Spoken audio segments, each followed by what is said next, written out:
All right. Ms. Jessie Perez. Thank you so much. I just sent a request to be able to share my screen.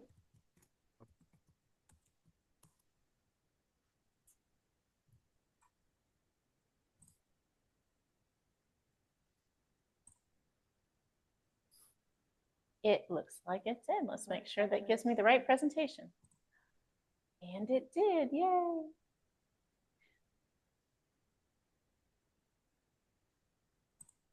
Great. Well, new start. Well, it starts with knowing you. And my name is Jessie Perez, so I'm going to let you know me a little bit first as we get started. That way you can have an idea of why you should listen to me in the first place. So my name is Jessie Perez, otherwise known as Jessie Lee Perez, depending on where you see me. But I'm a relational strategist. What that means is that I help people relate to themselves, to others, to their creator, and to their environment. And there's a lot involved in that, but it really breaks down to the fundamental that we're human and we have ways of relating. And if we don't understand what those are, then sometimes things can be out of whack when we're trying to move forward, whether that's with our own agendas and ideas or with what we feel like we're called to do, or just those doors that might open, or even the people that we love and care about. And so I help bring the conflict into reconciliation, whether that's internal conflict or conflict with others. I'm also the author of multiple books. I've got, yeah. So you guys online cannot hear Jessie? Yes, we can now. Okay. All right, Right. thanks. Sorry. No problem at all. I have a few books out. My first one is called Color by Design, Why You Do What You Do. It is featured up here. It's in 3 different languages currently. Urdu was the second language. I thought it was going to be Spanish. I'm like, I speak Spanish. That makes sense. But the door opened for Urdu. So it's currently in Pakistan language and over in Pakistan, which is really cool. And so Spanish is pretty much ready. I've got like 2 tweaks and a more interesting conversation with my cover designer. And then it'll be ready to go out the door. So that'll be great. And then with that, you know, I also have a book on business analysis because for a long time I was a career business analyst. I went through multiple industries. I was an analyst myself for 16 years before going on and leading teams with a Fortune 100 company locally. And I loved business analysis because it let me problem solve. It let me, you know, figure out what those nuances were and hear people talk past each other and be able to bring resolution to that space. And while I really love the business side, the more I got into the leading people side, I was creating programs and teams and communities. I was like, I like this more. And so I had been also doing true color sessions, which if you're familiar with Myers-Briggs or those other, you know, Enneagram, those type of things, true colors is another one from the same science that all of that's derived from. I love it because it's 4 colors, blue, orange, green, and gold. Really easy to remember. You can even do it with your kids because they know their colors, right? So with that, it makes it kind of struck a chord with me. All of a sudden I could understand people in ways that my mind could wrap around, right? I'm a very logical person. And I was like, I need something that I can tangibly help me understand people. And it did. And it was transformational for me. And so I started doing workshops for big organizations. But through those workshops, people were coming to forgiveness of family members they'd held grudges against for like 30 years. And like these walls were coming down and bridges were being built. I'm like, this is way bigger than building teams.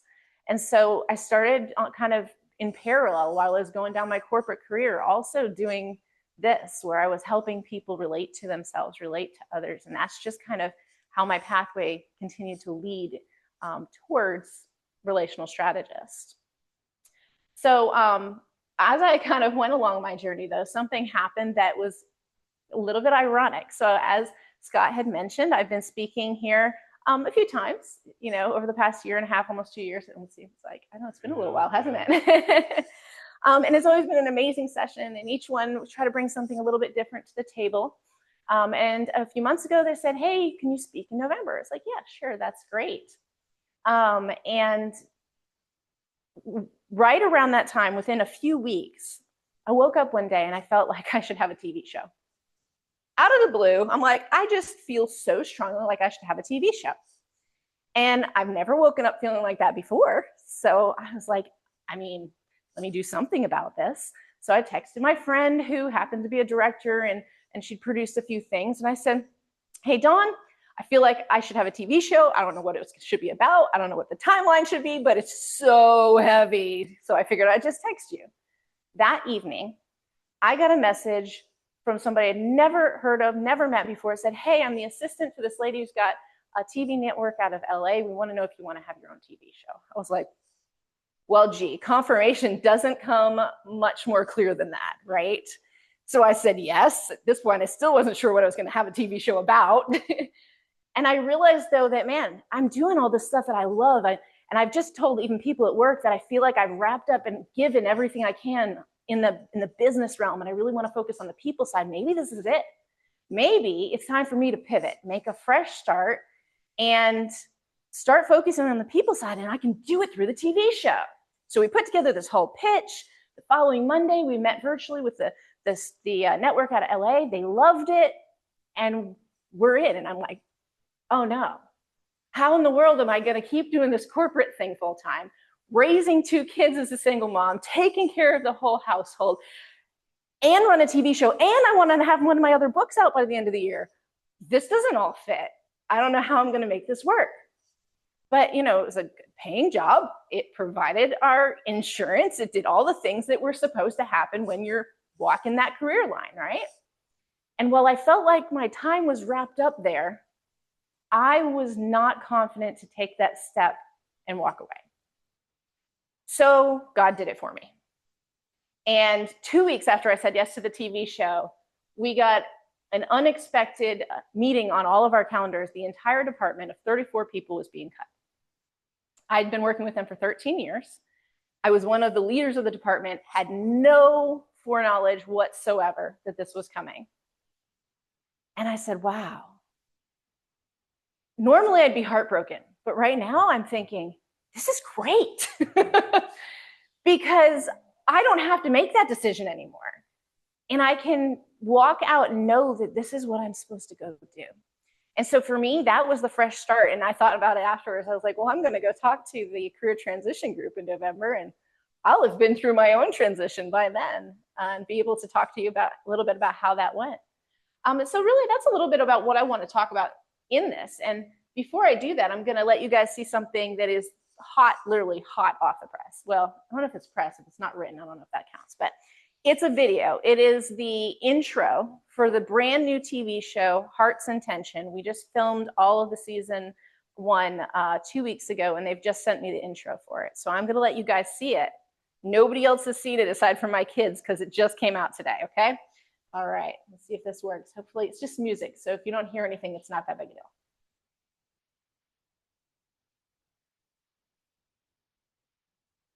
Is there a delay? Didn't change. Ah. Do you see it on your screen? Well, okay. All right. You know what? I wonder because of how I shared. Hold on. Let me just do unshare and reshare. It'll all be good.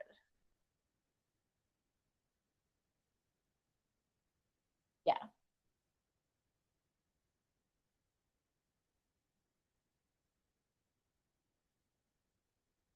All right. There we go. There we go.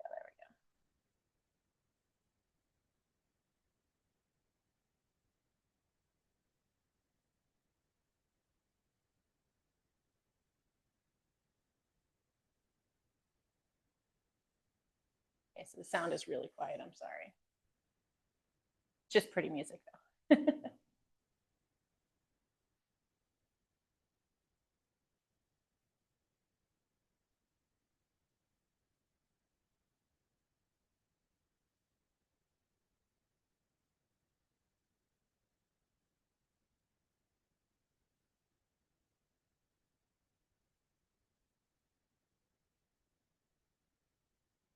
All right, so Hearts and Tension, that's the name of the show. All those other photos and different things that you saw there has been my journey over the past 3 months. I've been welcomed up onto stages. I got to speak on the main stage at the Nashville Women's Expo. I've been featured in magazines. The show, went through all the filming, and this was not planned. Like, this wasn't, oh, hey, early June, let me tell you how my life is going to go, for the next quarter. But sometimes a window will open, a door will open, and you'll say, you know what? I have an opportunity to either go back and keep doing what I'm doing, or do something else that I don't know, or go and try that thing that I've been dreaming of, that has been on my mind, my heart, my desires, and go for it. And while you are going to be the only person that can tell you that timing, sometimes it's time for a fresh start. So let's talk about kind of what this looks like as we walk through. Really, it's going to be about knowing yourself. It's going to be about knowing your skill sets and then recognizing your next steps. Sometimes that's embedded in what you already do. Sometimes that's embedded in your passion. Sometimes that's something that you maybe never thought of yourself doing. So I'm setting up a career fair booth on Wednesday of this coming week for a bunch of high school students. And so, when you talk to high school students, they usually don't know what they want to do with their lives. And that's okay. But, I think that sometimes we don't either. We get into a career because it's what we got into. Maybe that's not what we dreamed about being when we were younger. Maybe that's not what, as we got into it, we said, that's a good start, but I'm going to pivot here. Maybe where you started in your career is not where you are now. Maybe where you are now is not where you want to be. But it's not the end of the journey, which means that there's a lot of opportunities ahead of you and a lot of choices that you get to make. But I think this is really important. Step one is decide what fits you. I think a lot of times we're out there saying, what job can I do? Because I've had that experience, but that doesn't always fit you. And if you were miserable doing the one you did before, you don't want to go still be miserable doing the next one because you decided to stay in the same pathway, right? And if you loved what you're doing before, great. What did you love about it? Because it's probably not the entire thing. There's probably pieces of that you really loved that may actually be the same kind of pieces in other things. You just have to look at it a little bit differently. Instead of the role, look at what those skills and different aspects are. But understanding yourself, are you somebody who really likes structure, or do you prefer flexibility? Do you love being in the details, or do you really prefer that high level view? Are you more of a people person or more of a process person? And you don't have to be one or the other of these. Maybe you're a blend. You like some flexibility, some structure, right? But knowing yourself, being able to answer those questions and know what your answers are is really important. And if you don't know yet, that's okay. But this is something to take some time and think about so that you can answer those questions. Because you're not going to be able to walk into something you love if you don't know who you are. So when we think about career paths, I like this concept. Consider a career path that embraces you instead of you embracing a career path. It's kind of backwards, but if you think about it though, what are those kinds of skills that you enjoy doing, that you're good at? When we do things that we're good at, it makes us confident. When we're struggling in things we know we're not good at, that kind of takes away a little bit of that confidence, right? So think about the types of jobs you're looking at and say, what kind of skills are needed? Does it need people skills? Is it detail oriented instead of just the title of the job, right? Does it require me to think creatively or abstractly? And if you like that, great. If you don't like that, you probably don't want to go do a role that requires that of you, because it may be okay for a little while, but if you continue to tap those things that you're not natively excited about, eventually you'll be drained, and that's no fun. Nobody wants that, right? But really, who are you? What drives you? What are you passionate about? What do you want? And think about those things that are important when you are in a career environment or a job environment. Is the organizational culture important to you? Work-life balance, growing into an expert, or just having something that meets the current need? Is your meaningfulness of work important? This was important to me. I was at NASA Langley for a while, and cool position, great cafeteria. Man, their pancakes were unbelievable. But I didn't feel like I was making a difference in people's lives. I was working on this climate change data with satellites over the top of the world, which for some people, they're like, that's my dream. For me, I'm like, I need to touch somebody's life, and I don't feel like I'm doing that, you know? And so I left NASA to go start my own business driving medical transportation for people who needed dialysis treatments. I felt like I could make a difference in their lives. And so, you know, we have to kind of look at what makes sense. And sometimes doing something that you don't love does make sense because of other goals. And that's okay too. And it doesn't have to be a forever thing, right? It can be a season. Is pay and benefits important? Usually pay is important to people at least in one level. You know, I have to make at least this to make it sense for me to go to my job, right? And then, you know, do you just need to get something? You know, sometimes you're in a place like that and that's what you want too. And that's okay. So just gotta know what is it that you're after and why. So I'm gonna ask you a few questions, and you just kind of capture what comes out of the next slide. It's not that there's a right or wrong, it's really about what it is to you. So I want you to read through these 4 boxes here and just pick the one that feels like it's most you.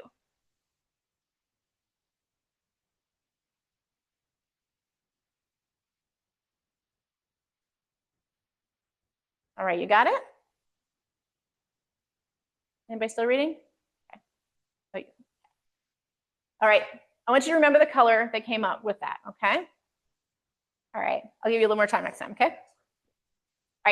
All right, next one. Okay, just read through them, see which one feels like most like you. And you might find that you kind of resonate with a few, but pick the one that's most like you.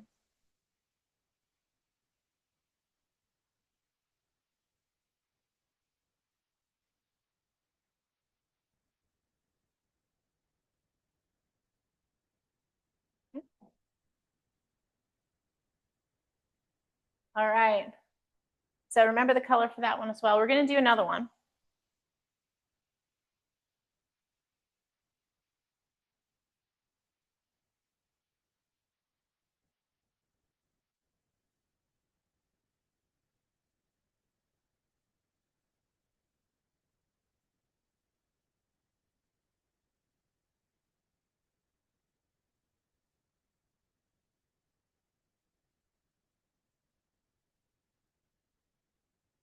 All right.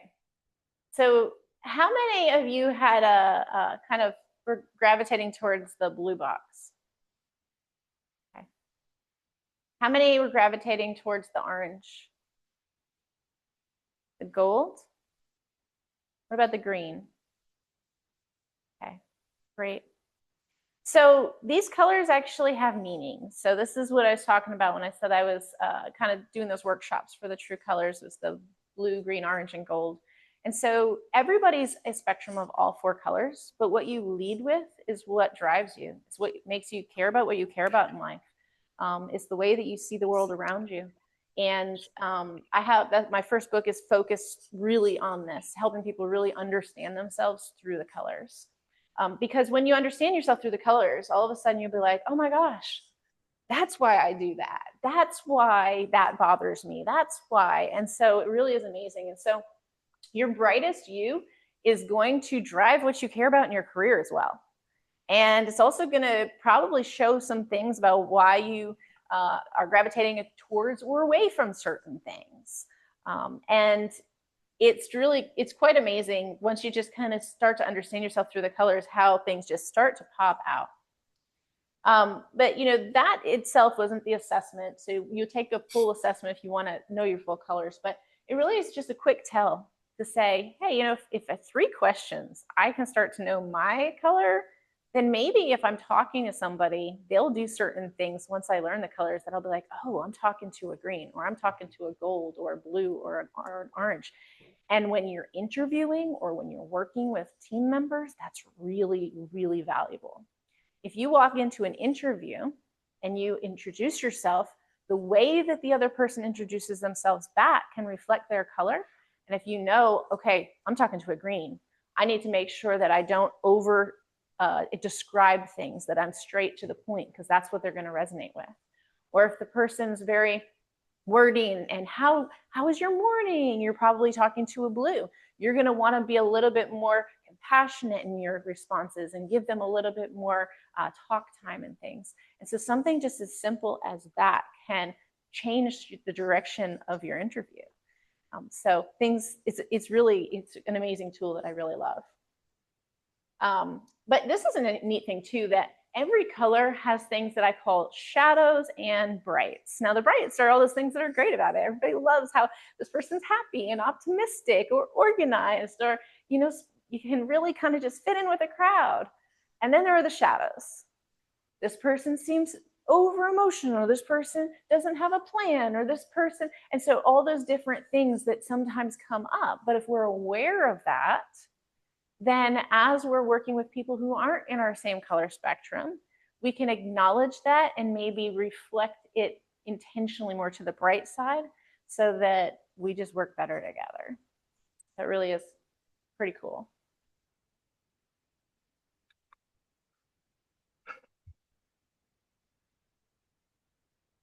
I covered pretty much all of this, so I'm going to keep on going. You know, career path 2, though, I can't give you a career path step 1 and not give you a step 2. That's just mean, right? So step 2 is, you know, once you know yourself and you have an idea of what your goals are and what you care about, then you really need to say, well, how can I support those goals? What does that look like? And how can you be ready to move forward into the path that you want to walk into? And so, you know, resume assistance is something that Scott mentioned earlier that this group helps with. Interview prep as well. I've definitely been sitting in this room. We've done mock interviews. Industry certifications, understanding, are there things that, hey, if I want to go this new path, or if I want to grow in the path that I'm in currently, are there any certifications that I can go and get that will help me to go down that path? Reviewing activities in current job descriptions. I love this. So in addition to the things I told you, I also founded a workforce development nonprofit that basically helps open doors to sustainable careers for people who maybe never thought a career was possible. And so one of the things that I do a lot with that organization is I look through current job descriptions in the types of career paths that we have in our programs to see what they're looking for. And having been a business analyst for a long time, that was an area that we have a program for, and I spent a lot of time looking over those job descriptions. And it is amazing how many hiring managers have no idea what a business analyst does. I'm like, man, this couldn't be further from this one to this one, and this one has nothing to do with business analysis, but it still has that title, right? So just because the job has that title, don't, you know, or title that you think you might not do, don't necessarily skip over it. Break through and see what they're asking for. If your goal is to be, you know, the next director of, I don't know, something cool like the Disney of Nashville, we'll just say, I don't know, whatever your dream might be, find out, like, there's no Disney of Nashville, if y'all are wondering. I'm just saying, if, you know, but, you know, what is it that they would want in a job description, and start looking through those things of what they had in the past, so that you can start to say, ooh, if I get this skill and I get that skill and I get that skill that are in those job descriptions, then I can work my way to point towards doing that, right? I wanted to pick something that I knew nobody was going to be going for. And then also identify industries that career exists in. And the reason I say that is because, you know, whether you're in logistics, or whether you're in sales, whether you're in, you know, maybe you've been an executive assistant, maybe you've been in research. I mean, there's so many different types of jobs and careers, and I haven't even touched on like a point of them, right? But think about it outside of the industry that you've been in. You know, as I mentioned when I was first, you know, given a little overview of myself, I was a business analyst, but I worked in international shipping. So I was with a shipping company. It was over imports, and I'd go and train people on with customs, US customs and local customs in different countries, and teach people the software, right? That was very different than working at NASA and doing satellite stuff, right? Which is very different than working in healthcare and paving way for new projects for oncology and around the, you know, the United States. So like, logistics to space to oncology, totally different. But my role was the same. And so whatever that path is that you're looking for doesn't mean you have to pigeon yourself into one area. There's probably areas that those roles exist across industries that maybe you've never even thought of before. And so just another way of kind of expanding your reach and seeing how those skill sets can tap into other areas that maybe you wouldn't have thought of. I love AI, and if you're not using it, you need to start, because no matter what industry you're in, it's going to touch it in one way or another. We're still, training people for sales and for marketing and for business analysis, but all of those roles really need to get up to speed on AI because it's an accelerator. It's not a replacement. For some roles it might be, but for most roles it's an accelerator, which means if you don't know how to use it, if you're not starting to use it, then that means you're going to be behind. And you don't want to be behind because there are other people that are going to get in front. And that's important, right? You want to be one of the people in the front. But even just like looking into the industry where these careers exist, you can go into Copilot, which you don't have to pay anything for. Of course, everybody knows about ChatGPT, and there's a ton of other platforms out there. Go ahead. Just one comment. If you're not sure how to get started on AI and using it, contact me. It's real easy to get started there, and there are a lot of tools, but I'll be glad to get you going. And I'm on the volunteer list. It's Scott Emerson. Thank you, Scott. That's awesome. So you've already got resources, right? And so, you can even ask the search systems through the AI. Tell me what kinds of career, industries out there use this skill set, and plug in those skill sets you love to use or that you're really good at and you feel really confident in. Don't put a job title with it because you'll get the job title back, right? What you want is what's out there that I don't know about yet. And that, again, that whatever comes back, that's just the tip, right? Keep digging, keep digging, keep digging. You'll be amazed. Oh gosh, I can't tell you how many people didn't know what a business analyst was. Like whenever I'd go out, they'd be like, well, what do you do? And I'd tell them, and then they'd be like, well, what is that? Right? Go ahead. That's okay. If it comes back, then. Oh, you forgot. Okay. I have a quick question. AI, we hear ChatGPT, and then there's all these other AIs that you need to be learning besides ChatGPT. Are you talking about Copilot, or are there other AIs to be looking at besides ChatGPT? There's a lot, yeah. I license actually with a private one so that it's not putting my stuff out on everywhere. But I do also search through Copilot. So, I'm sure Scott can give you his favorites. Yeah, there are several. Certainly ChatGPT is the most known right now. Microsoft, they have Copilot, which is just copilot.microsoft.com. But one of the things, those are fine. Those are really good. I mean, I use Copilot all the time, but those are good for just general information. I mean, Copilot today taught me how to do a journal entry on some stuff. But one of the things you can do if you're in a specific field, there might be some AI tools that are specifically focused on that. Well, you can go into Copilot and say, hey, I'm looking for an AI tool that will teach me how to do this or help me in this field. And Copilot will tell you who the competition is. Yeah. And but it's really it's a brand new way of thinking.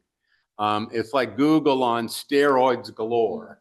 But again, don't hesitate to reach out and ask about how to use it. But there are literally dozens and dozens and dozens of AI tools out there now. But don't let that, interfere with getting started.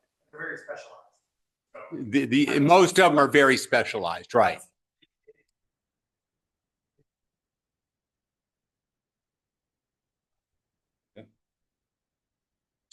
Thanks, Jessie. Absolutely.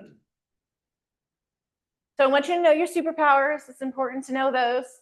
I broke them into 4 categories. So you've got your natural strengths, those things that you're naturally good at. That's going to be related to your color spectrum. So everybody of, the gold is going to be an organized person because all golds are organized, and I need some gold in my life because I could definitely use a little extra of that.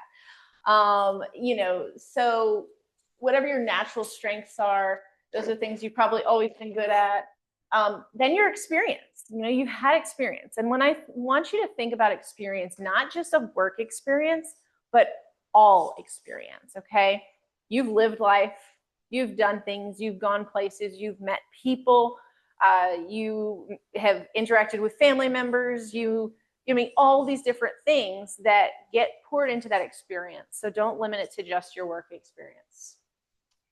Then your skills. So these are things that are typically built out of experience or that you've just had an interest in and you've gone and learned, right? And so these are things that you've developed over time. And I'll raise of hand, who in this room is fluent in English? Okay. How much of the English dictionary do you think you know? Maybe, right? Maybe, but we all have said we're fluent in English. So what I want you to recognize is when you go in there and say you have skills, recognize what your skills are. You don't have to know the entire dictionary to say you're fluent in the skill, okay? If you can use it with some proficiency, that's fair, okay? I'm fluent in Spanish, but when I look at my dictionary, it's a lot less than my English dictionary, right? But I still can speak on topics, right? And so if you can speak on the topic and you know a little bit about it, you don't have to be the expert to be able to say, I have skills in that area, okay? All right, and then your resources. So Scott is an amazing resource. This group is an amazing resource. LinkedIn, other chambers, coaches are amazing resources. Recruiters, upskilling resources, trainings, and the list goes on. You have so many resources and you've probably not tapped much of it just because we don't think about it. We look at our realm that we interact in on a regular basis and think that's our reach, but you know people who know people who know people, and there are tons of places where you haven't gone, haven't seen, and haven't been at the table where you could because the door is open. You just didn't know there was a door. So keep looking around because the more people we meet, it's amazing how sometimes those doors open. I was at an event. Do I have a few more minutes? Okay. So I was at an event Saturday night. So let me first say I'm a mom. I have got an 8-year-old and 9-year-old at home. And the idea of going to bed at 9 o'clock is a dream, okay? I love when I get to go to bed at 9 o'clock.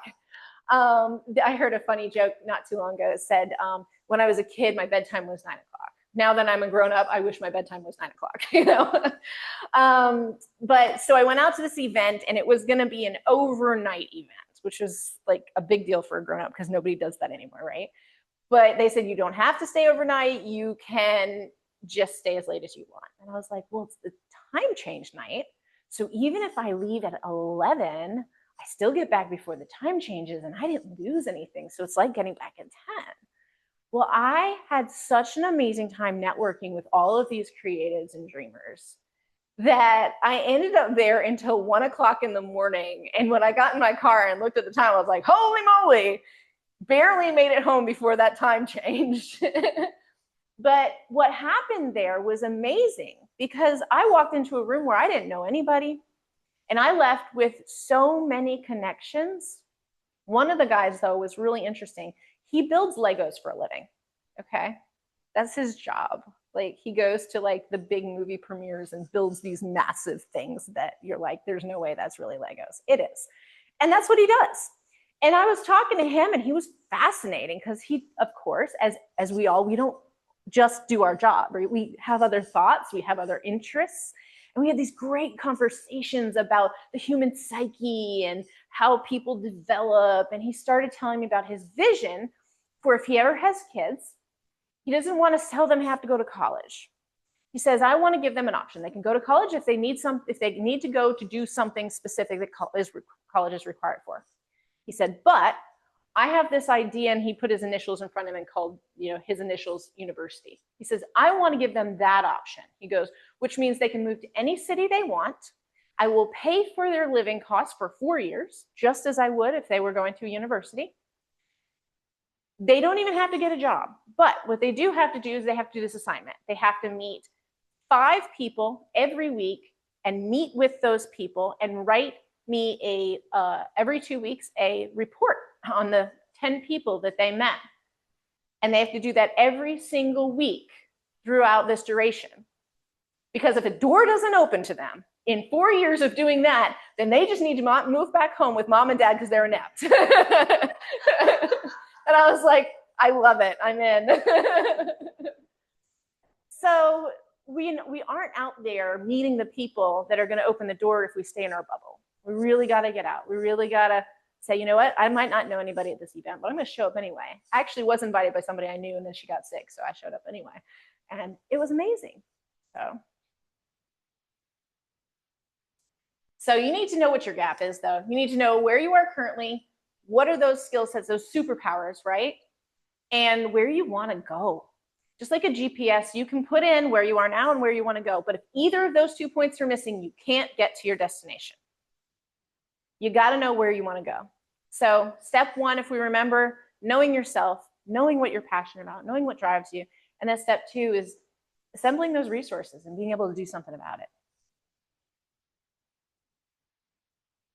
So this is also something that's really, really important. And I think a lot of people just kind of know it, but they don't think about it. And so it kind of gets overlooked. And that's giving and receiving feedback. And I want you to do a homework assignment for the next week. Okay. You don't have to turn it in, so don't worry, you're not getting graded. I want you to recognize every time you give or receive feedback. That could be positive feedback, that could be constructive feedback.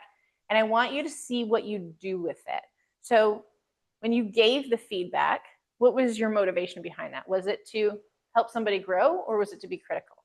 Okay. And then when you receive feedback, what did you do with it? Because a lot of times, if it's positive feedback, we just let it pass right over. We don't absorb it because we're told to be like, oh, it's fine, it's nothing. But I want you to actually work on absorbing positive feedback.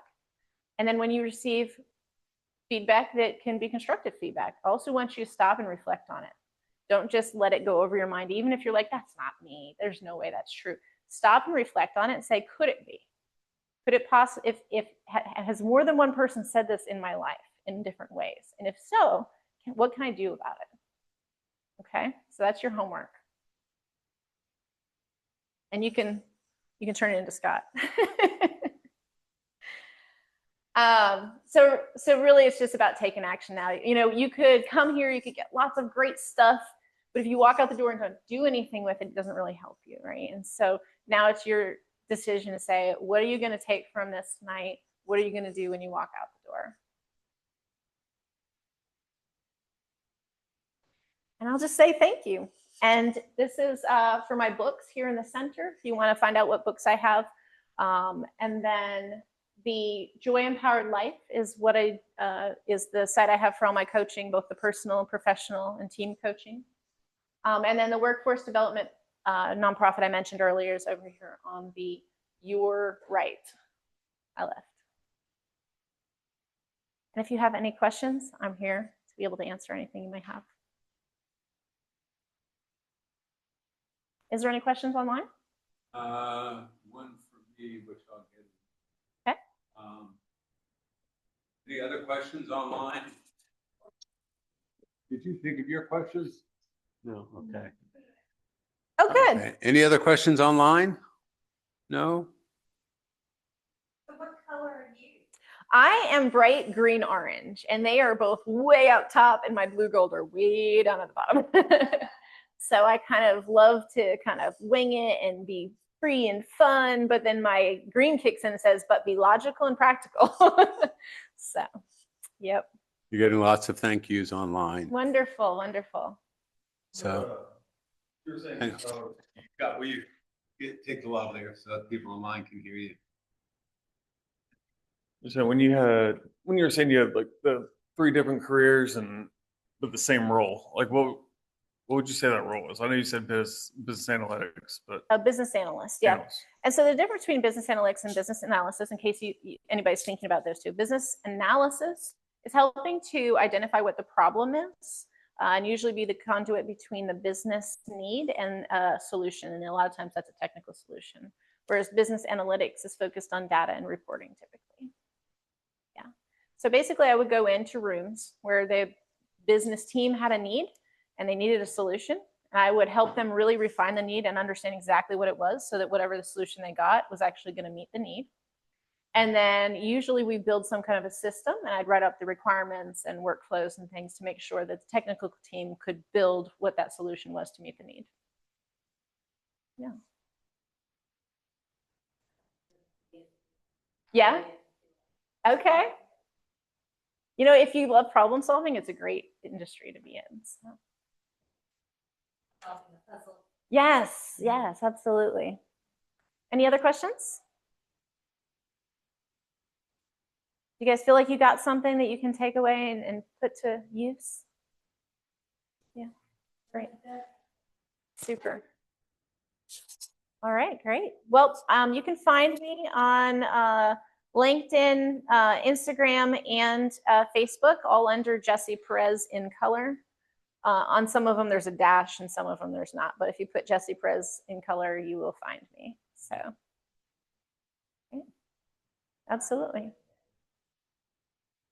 All right. Thank you so much. Thanks so much. Appreciate it.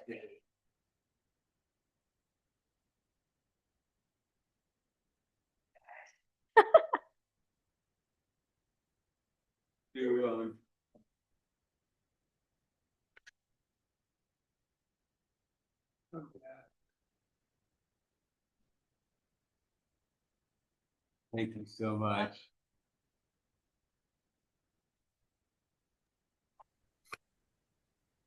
Hello, where are the recordings kept? That's what I was trying to send you a text and now I can't find it. Hang on. Do you have our website, the BUMC career at Weebly.com? Yes. You have that. Okay, so if you scroll down, hang on, let me. Can you just put that, can you put that in the chat, the website? There it I'm is. trying to. It's my computer I is got it. decided to be. Give me a second, it'll be there. I just put it in chat. Yeah, I'm there. There it is. Okay. And then scroll down all the way down the middle, the bottom link that says Career Transition YouTube channel. Yep.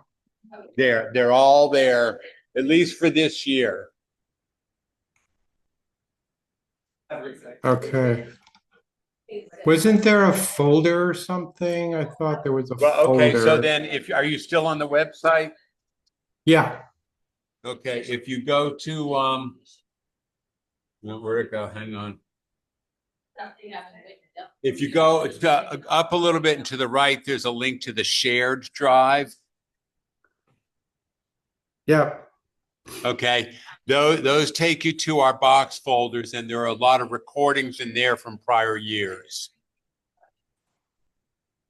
Okay. Does that help you? Yeah, that does. So will this one be in one of these folders as well?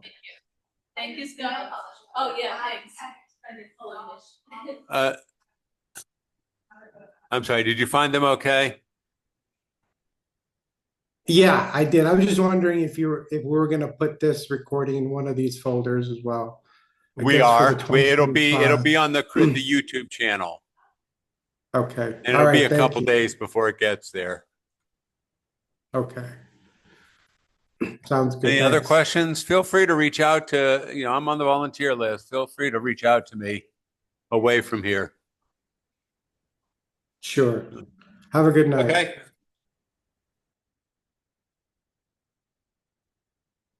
Thanks, Scott, for everything. You are so welcome, Stephanie. It's nice to see you.